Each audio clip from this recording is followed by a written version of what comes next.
தள்ளாடி தள்ளாடி நடமிட்டு அவள் வந்தாள். சொல்லாமல் கொள்ளாமல் அவளிடம் நான் சென்றேன்.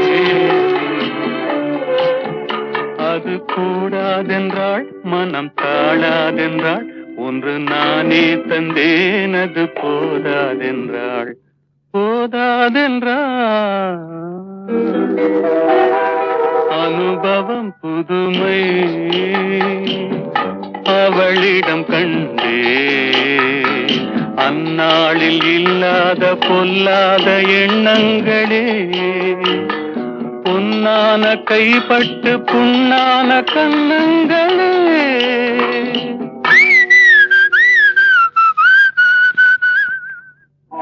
அனுபவம் புதுமை.